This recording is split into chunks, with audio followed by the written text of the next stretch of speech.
quem morre deixa de morrer, vamos pra luta? Vamos pegar nossos sábios, nossos carrinhos, vamos trabalhar. Deus ajuda quem cedo madruga. Ah, se for pra ajudar quem ele ajudou ontem, é melhor não fazer nada, porque ontem ele só fez atrapalhar. Ô, você não só mais respeito, mano. Ontem foi domingo. E daí? E daí, minha filha, que dia de domingo, Deus não trabalha não, viu? Ele vai pra igreja, ver o povo orar. Não é não, filho?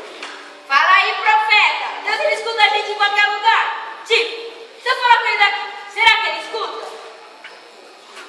Olha, pra ele te escutar, ele ia ter que existir primeiro, viu, Regis? Deixa eu falar, amiga. Ah! E aí, filho? Ele ouve ou não ouve? O que vocês acham?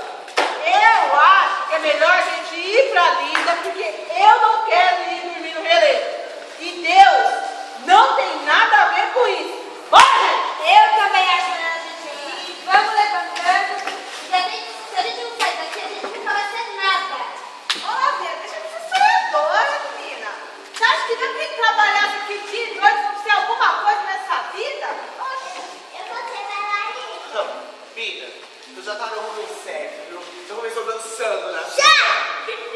Deixa pra casa, tio. Pois em casa aqui é que ninguém vai ser nada. Mas vocês vão ver só. Um dia eu vou ter minha casa. Só minha e do meu bebê. Uma casa bonita, um jardim bonito, com um montão de plantas pra eu aguardar. Uma janela pra olhar o tempo lá fora passando. E até falar um pouco da vida dos outros também. Um portão que range quando abre e fecha. E até carteiro entregando carta com o meu nome escrito inteirinho. Lavinha Santos da Silva de Meira das Dores. Ele acha nome grande. E você tem como pra pagar? Ai, meu Deus. Uma quer ser bailarina, a outra quer ser a que vai pagar a conta. Era só o que me faltava mesmo, viu? Isso aí, ó, é xarope doidinho igual o Fedor. É nada, eu vou ser rica e ter motorista. Só sentar no banco de trás tomando vento nos cabelos.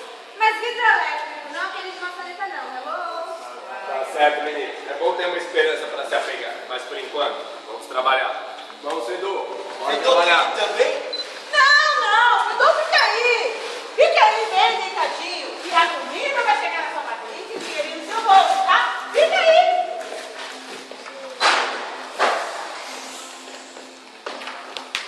Mas é um lesado mesmo. Ô, Fedor! Não quer dar latinha?